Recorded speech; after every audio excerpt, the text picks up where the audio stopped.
Shalom, Bapak Ibu Saudara sekalian yang dikasihi Tuhan. Selamat hari Minggu. Hari ini kita bersuka cita karena inilah hari yang dijadikan Tuhan. Kita akan bersuka cita di dalamnya. Mari dengan sukacita kita mengawali ibadah ini dengan doa. Maha besar Allah Bapa Surgawi, kami bersyukur karena tak berkesudahan kasih setia Tuhan, tak habis-habisnya rahmat-Mu selalu baru setiap pagi. Dan hari ini kami mensyukuri segala karya dahsyat Tuhan dalam hidup kami, perlindungan-Mu yang ajaib, proteksi ilahi, kesehatan, kekuatan, bahkan kesempatan untuk kami boleh terus beribadah, mengagungkan dan memuja Tuhan, pencipta, penebus, dan pembaharu hidup kami. Terima kasih Bapa, kiranya hidup kami berkenan dan menyenangkan hati Tuhan. Dan sebentar Tuhan teduhkan jiwa kami, untuk kami boleh mendengar pesan-pesan dari Tuhan yang meneguhkan iman kami, yang menguatkan pengharapan kami, memperkokoh kasih kami kepada Tuhan, untuk kami boleh menjalani hari-hari hidup ini bersama dengan Tuhan yang tidak pernah meninggalkan. Di dalam nama Yesus, Sang Immanuel, kami sudah berdoa dan bersyukur. Haleluya, amin. Puji Tuhan. Puji Tuhan, dengan anugerah Tuhan dalam minggu ini, di hari Selasa kemarin, ada ibadah ucapan syukur 50 tahun Gereja Bethel Indonesia memasuki jubileum yang pertama sebagai gereja nasional yang masih muda, tapi dengan rahmat Tuhan, dengan berkat Tuhan, ada 6.300 jemaat Tuhan tersebar di seluruh Indonesia dan di 27 negara. Karena pertolongan Tuhan dan tuntunan karya dahsyat Tuhan selama 50 tahun, gereja ini boleh bertumbuh sebagai benih yang kecil, tapi kemudian terus bertumbuh menjadi besar dan memberkati bangsa dan bangsa-bangsa di seluruh Indonesia dan dunia. Saudara yang kasih Tuhan, 50 tahun ini Tuhan mau mengajarkan apa kepada kita? Bagaimana gereja ini bisa terus bertumbuh? Karena ada nilai-nilai luhur yang ada di dalamnya. Saudara, jadi selama 50 tahun Tuhan membesarkan, Tuhan menuntun perjalanan Gereja Bethel Indonesia. Dan hari ini kita bersyukur memasuki jubileum yang pertama di tengah-tengah situasi kondisi yang sungguhnya tidak kondusif, tapi kita tahu persis pertolongan Tuhan ada di atas gerejanya. Nah, apa saja nilai-nilai luhur yang membuat GBI sebagai gereja nasional terus bertumbuh dan dipakai Tuhan menjadi berkat bagi bangsa Indonesia, bahkan bagi bangsa-bangsa di seluruh dunia? Yang pertama ialah berkobar dengan kuasa Roh Kudus. Saudara, Gereja Bethel adalah gereja aliran Pantekosta. Dan dari saya kecil, saya sudah menyanyikan api Roh Kudus bakar hatiku. Api Pentakosta kupunya, tak kubiarkan itu padam. Aku akan biarkan itu terus menyala. Dan pencurahan Roh Kudus itu terjadi sebagai gelombang yang begitu dahsyat, yang dikatakan gelombang ketiga terbesar dalam kekristenan di abad 20, di tahun 1898 di Cherokee, North Carolina. Saudara, Roh Kudus melawat begitu dahsyat dan lahirlah sebuah gereja yang menjadi partner Gereja Bethel Indonesia di dunia, gereja aliran Pentakosta yang besar, Church of God, saudara. Dan kemudian tahun 1901 di Topeka, Kansas, tanggal 1 Januari, itu anak-anak sekolah Alkitab sedang berdoa puasa, dan tiba-tiba salah seorang mempertanyakan kepada dosennya, Bapak Charles Parham, apakah Kisah Rasul 2 masih bisa berlangsung pada zaman now? Kemudian salah seorang murid minta didoakan, dan apa yang terjadi? Murid ini kepenuhan Roh Kudus dan berbahasa-bahasa asing. Kemudian murid yang lain, dan terakhir dosennya pun ditumpangi tangan dan kepenuhan dengan Roh Kudus. Yang fenomenal, salah satunya namanya Agnes Osman, saudara. Gadis ini berbahasa Chinese selama berminggu-minggu, cukup lama, sedemikian rupa. Dan inilah bahasa yang belum pernah dia pelajari. Sekali lagi tergenapi pengenapan dari hamba-hamba Tuhan, nabi-nabi Tuhan perjanjian lama, bahwa mereka akan berbahasa dengan bahasa yang lain. Dan yang paling dahsyat ialah kejadian tahun 1906 di Azusa Street, saudara, ketika Tuhan memakai hamba Tuhan kulit hitam William Seymour ya, untuk membawa kegerakan ibadah tiap hari, kebangunan rohani, revival, sehingga penuh sedemikian rupa, saudara. Dan akhirnya api kegerakan ini, api Pentakosta terus menjalar ke seluruh Amerika. Dan bahkan tahun 1921, seorang hamba Tuhan, W.H. Feiler dari Seattle, mengutus 2 keluarga misionaris, Grusbeck dan Van Claveren, untuk datang ke Indonesia. Selama 3 bulan mereka naik kapal laut, terapung-apung sedemikian rupa. Akhirnya mereka tiba di Jakarta. Dari Jakarta mereka berkendaraan pergi ke Surabaya. Dari Surabaya mereka ke Bali. Rupanya ketika mereka mau memberitakan Injil di Bali, Roh Tuhan belum mengizinkan. Akhirnya mereka balik lagi. Dan akhirnya di daerah Cepu, pusat minyak, mereka berjumpa dengan orang-orang yang siap dan haus akan lawatan Tuhan. Dari sini muncullah Bapak Pentakosta Indonesia, Van Hazel, yang membawa api Roh Kudus berkembang terus ke seluruh Indonesia, saudara. Dan gerakan Pentakosta punya 4 pilar. Kalau di Amerika terkenal dengan Four Square, ya, yang meyakini bahwa Yesus adalah juru selamat satu-satunya. Rasul, nabi boleh banyak, tapi juru selamat yang mengangkut dosa dunia hanyalah Yesus. Dan Yesus adalah penyembuh yang ajaib, ya. Jadi orang Pentakosta percaya kesembuhan ilahi. Kita mendoakan orang sakit, kita menumpangkan tangan ke atas orang sakit, dan kita meyakini bahwa grafirat kesembuhan ilahi masih berlangsung sampai hari ini. Gereja Pentakosta juga percaya bahwa Yesus adalah pembaptis dengan Roh Kudus. Roh Kudus adalah roh yang memampukan kita untuk hidup dalam kekudusan, menghasilkan buah-buah roh, karakter ilahi, dan berkarya melayani dengan karunia-karunia roh yang begitu dahsyat. Itulah sebabnya kita meyakini bahwa orang percaya sesuai dengan Zakaria pasal 4 ayat 6 berkata, bukan dengan keperkasaan, bukan dengan kekuatan, tetapi oleh Roh Kudus. Oleh Rohku, kata firman Tuhan semesta alam. Bukan kuat, bukan gagah, tapi oleh Roh Tuhan. Dan keyakinan yang keempat dari gereja aliran Pentakosta adalah Yesus adalah Raja yang akan datang, Kings of King, Raja segala raja yang akan berdaulat dan memerintah atas seluruhnya. Jadi itulah sebabnya kita percaya yang pertama, kenapa gereja Bethel menjadi gereja yang terus bertumbuh, karena pengurapan dahsyat dari Roh Kudus. Berkobar-kobar, biarlah rohmu terus menyala-nyala. Untuk apa? Mengasihi dan melayani Tuhan. Kuncinya adalah karya Roh Kudus yang begitu dahsyat. Pekerjaan Roh Kudus dibiarkan untuk bergerak dengan bebas dan leluasa. Hari ini, biarlah tiap hari doa kita, Tuhan, sucikan hatiku dengan darah-Mu dan penuhkan aku dengan Roh-Mu yang kudus. Saudara, nilai luhur yang kedua ialah erat dalam kasih persaudaraan.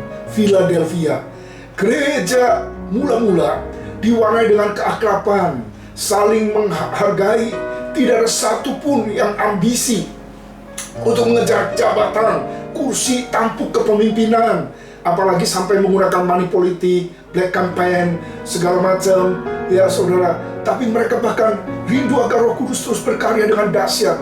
Mereka saling menghargai. Kenapa? Karena mereka sadar bahwa gereja adalah keluarga Allah. Mereka punya komitmen satu sama lain untuk saling mendukung, saling mengasihi, saling berkorban, saling memberi. Saudara, dan seperti kata pepatah, bersatu kita teguh, bercerai kita runtuh. Ya, jadi nilai filosofi yang harus berkembang dalam kehidupan jemaat adalah kitalah saudara dalam Kristus. Ringan sama dijinjing, berat sama dipikul.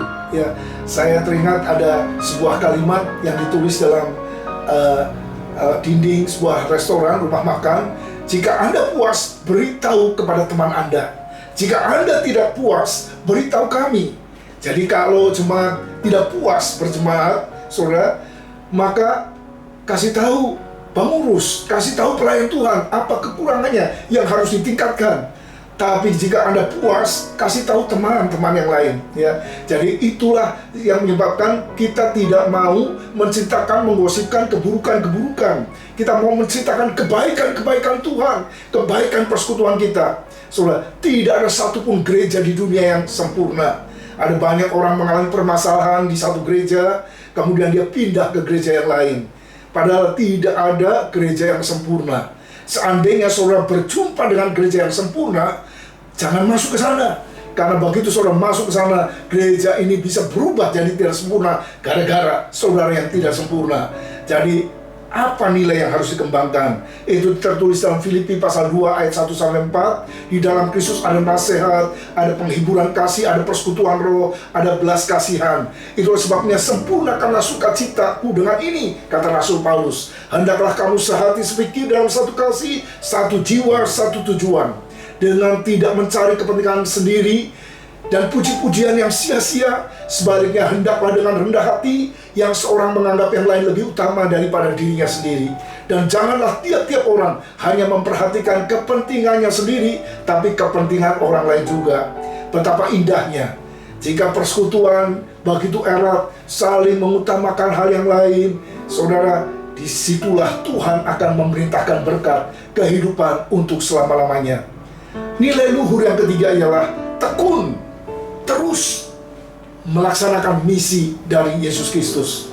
Bayangkan saudara, ketika seorang gembala sidang di Seattle tahun 1921 rela mengutus 2 keluarga pergi ke Indonesia yang begitu jauh, menjadi ujung buminya. Hari ini jutaan orang Pentakosta ada di seluruh Indonesia. Ada di 100 lebih denominasi aliran Pentakosta yang ada di Indonesia, saudara. Jadi intinya Tuhan mengajar, barang siapa menabur, yang dia akan menuai dengan sorak-sorai dan sukacita. Belajar menabur, terus menabur benih iman, terus mendukung pekerjaan misi dunia, saudara. Gereja Bethel punya target secara kuantitatif 10.000 gereja. Bukan pejabatnya, hari ini pejabatnya sudah lebih dari 17.000. Ya, jadi mari kita juga berdoa setiap gereja lokal, bahkan dalam periode ini gereja kita juga bisa menanam gereja yang baru, sehingga kita bisa mencapai target dalam satu periode. Ya, sekarang sudah 6.300. Kalau satu gereja saja melahirkan satu jemaat Tuhan, maka di akhir periode tahun 2023 bisa tercapai ya lebih dari 10.000 jemaat. Mari kita bertekun terus di bulan misi ini, dukung terus pekerjaan misi. Saya tahu kondisi ekonomi kita sulit, saudara, tapi biar komitmen misi kita tidak berubah. Komitmen misi untuk Yerusalem kita, Yudea kita, Samaria dan ujung bumi kita terus akan laksanakan. Saudara, kita punya 6-7 keluarga yang tiap bulan kita dukung terus untuk pelayanan di garis depan, utusan lintas budaya. Kita rindu agar benih Injil, kuasa Injil yang menyelamatkan setiap orang boleh terus diberitakan sampai kedatangan Yesus yang kedua. Yang keempat, nilai luhur. Yang keempatlah hidup positif karena beriman. Saudara, sejak GBI dilahirkan, sejak diawali dengan perpecahan dengan gereja, semula Gereja Bethel Indonesia, karena berdirinya Seminari Bethel, GBI digoncang sedemikian rupa. Ada banyak terpaan, sampai intervensi dari pemerintah melalui Menteri Agama dan sebagainya. Tapi kita bersyukur, kita yakin 1 Korintus 10 ayat 13 berkata demikian, bahwa pencobaan-pencobaan yang kamu alami adalah pencobaan biasa yang tidak melebihi kekuatan kamu. Pada waktu kamu dicobai, Tuhan sudah menyediakan jalan keluar sehingga kamu sanggup untuk menanggungnya. Saudara, itu tantangan di awal. Tantangan kini pun tidak berkurang, saudara. Masalah soal perbedaan pandangan, perbedaan tafsiran, ada yang mengatakan sudah berkembang pengajarannya dan sebagainya. Saudara, mari kita tetap punya iman yang kokoh dan teguh, ya. Jadi punya sikap hati yang benar. Dan dari sikap hati yang benar, karena iman yang teguh, maka apa? Lahirlah perkataan-perkataan yang positif. Dan perkataan yang positif ini membangun atmosfer rohani dan memberikan encourage, memberikan peneguhan, memberikan kekuatan. Jangan suka kumpul dengan barisan sakit hati, ya. Orang yang sakit hati itu terus menularkan.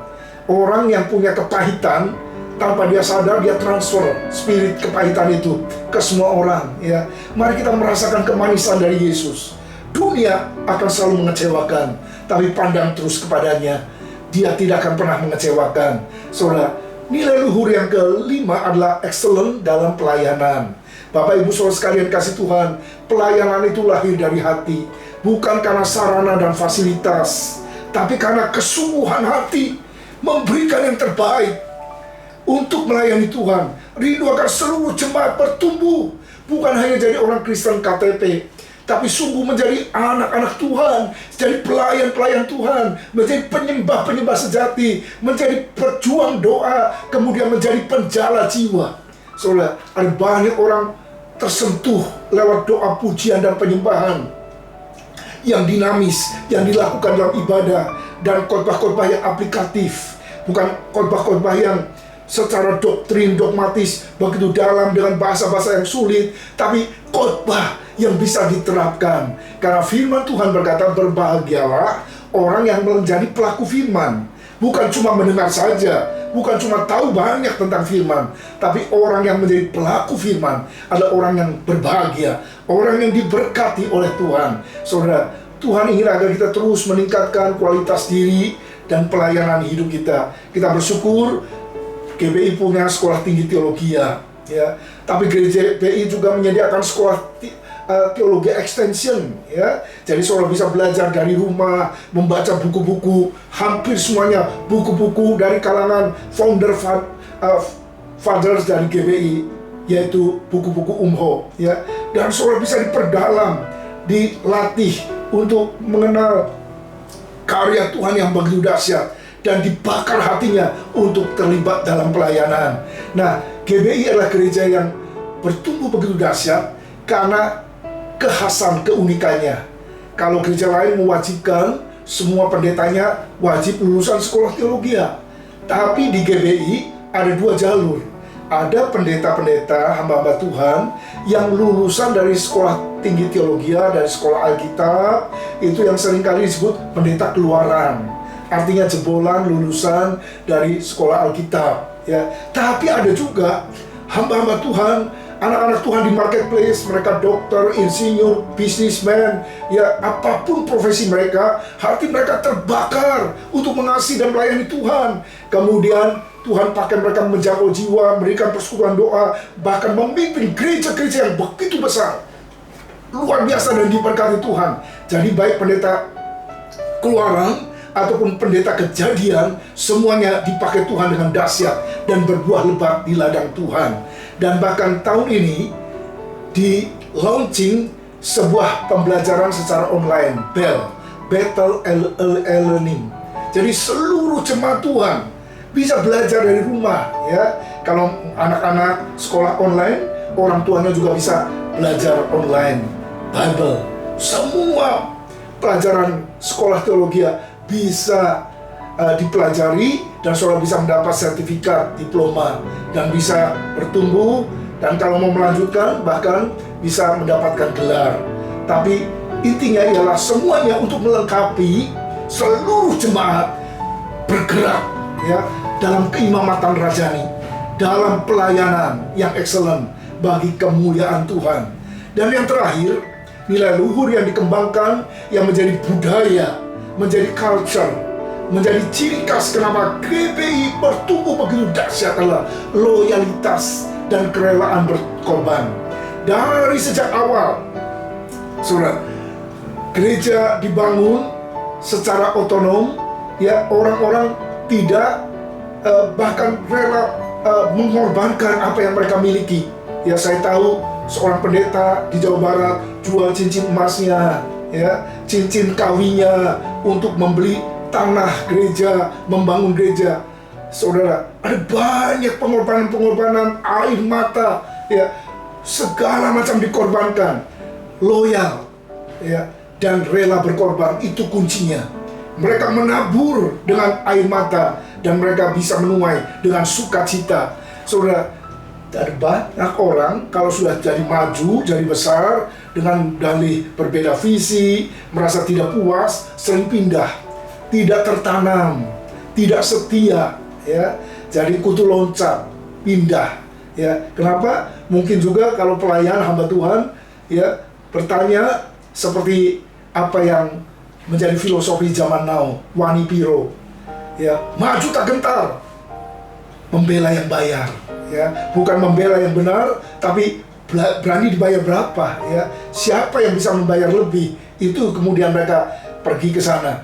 GBI maju karena jemaat, hamba-hamba Tuhan semua rela berkorban untuk menabur di ladang Tuhan, dan mereka diberkati berlimpah-limpah untuk menjadi berkat. Ada banyak orang berpikir, kenapa pendeta GBI kok kaya-kaya?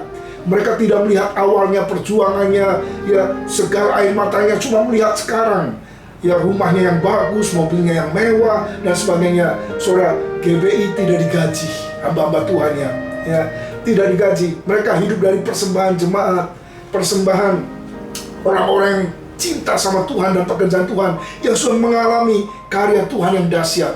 Nah, saudara, gereja lokal dimanajemeni secara lokal, kemudian memberikan persepuluhan atau bagian dari persepuluhan untuk mendukung misi secara nasional, supaya mereka yang kuat bisa membantu yang lemah. Mengenapi firman Tuhan dalam Galatia 6 ayat 2, bertolong-tolonganlah menanggung bebanmu, demikianlah kamu memenuhi hukum Kristus. Hari ini, bahkan di masa pandemi, dari pusat, setiap bulan selama beberapa bulan, 1.600 hamba-hamba Tuhan di daerah-daerah disupport terus secara finansial, supaya mereka bisa bertahan di masa-masa yang sulit. Dari mana dana-dana ini? Dari seluruh gereja-gereja yang mau menabur, termasuk dari GBI Harapan Baru, ya, yang selama ini setia terus, bahkan di masa yang sulit. Kita tidak pernah mengurangi jumlah komitmen kita untuk kita setorkan ke sinode, karena kita mau jadi bagian yang loyal. Nah, saudara, jadi nilai-nilai luhur ini, saudara, itu terangkum dalam 6 huruf Betel. Ya, berkobar dengan kuasa Roh Kudus, erat dalam kasih persaudaraan, tekun untuk terus melaksanakan misi Yesus sampai ke ujung bumi, dan hidup positif karena beriman, excellent dalam pelayanan, loyal dan rela berkorban. Dan kiranya nilai-nilai luhur ini menjadi nilai hidup kita dan nilai pelayanan di GBI Harapan Baru dan dalam kehidupan kita pribadi. Biar itu menjadi filosofi, the way of life, sehingga kita bisa mengalami terobosan dan kemajuan dalam hidup dan pelayanan. Tuhan Yesus memberkati kita sekalian. Maju terus, dirgahayu GBI 50 tahun, dan kita mau terus maju bersama dengan perahu besar ini, Gereja Betel Indonesia. Untuk apa? Menyaksikan karya dahsyat Tuhan di bumi Indonesia tercinta, bahkan sampai ke ujung-ujung bumi. Tuhan Yesus memberkati kita sekalian, dan bersatu hati, mari kita berdoa bersama. Hari ini, hati kami limpah dengan ucapan syukur, karena kami melihat tangan Tuhan yang perkasa menopang dan memimpin perjalanan GBI nasional.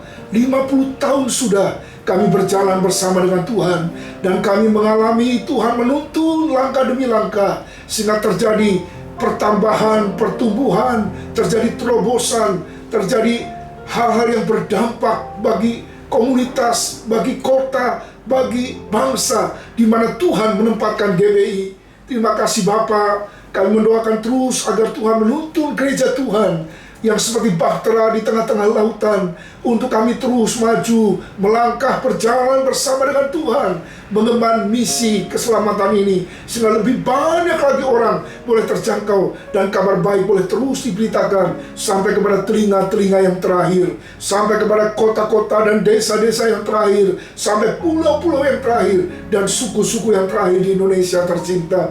Terima kasih Bapa. Kami berdoa agar seluruh jemaat memiliki nilai luhur yang dahsyat. Kami mau terus berkobar di dalam api Roh-Mu yang kudus, mengasihi dan melayani Tuhan, erat terus dalam kasih persaudaraan, bertekun dalam menjalankan misi Kristus Tuhan. Dan kami rindu agar Tuhan terus menuntun langkah hidup kami untuk melakukan kehendak Bapa yang sempurna, sehingga lewat hidup kami ada banyak orang boleh disentuh, dijangkau, dimenangkan bagi kemuliaan nama Tuhan. Terima kasih Bapa. Kami juga berdoa supaya mindset kami diubahkan, kami boleh pola pikir yang positif, kami boleh memiliki pelayanan yang terbaik bagi yang maha besar, dan kami mau memiliki kesetiaan dan kerelaan berkorban, sebab Engkau sudah berkorban bagi kami.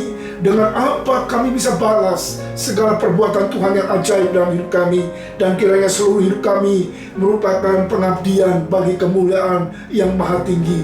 Di dalam nama Yesus, berkat Tuhan atas seluruh jemaat Tuhan, dan kami percaya dengan mempraktekkan nilai-nilai luhur dalam hidup dan pelayanan, kami akan melihat janji Tuhan digenapi, penyertaan Tuhan, berkat Tuhan, kasih karunia Tuhan, perkenanan Tuhan turun atas seluruh jemaat Tuhan. Dan kiranya berkat Abraham, Ishak, dan Yakub, berkat atas roh, jiwa, dan tubuh, berkat hari ini, esok, dan selama-lamanya tercurah berlimpah-limpah atas seluruh jemaat Tuhan, mulai hari ini dan seterusnya, di dalam nama Bapa, Putra, dan Roh Kudus, di dalam nama Tuhan Yesus Kristus. Haleluya.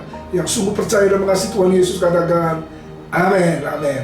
Puji Tuhan, Tuhan Yesus memberkati. Selamat hari Minggu, tetap semangat, tetap sukacita, tetap sehat di dalam anugerah Tuhan. Haleluya, amin.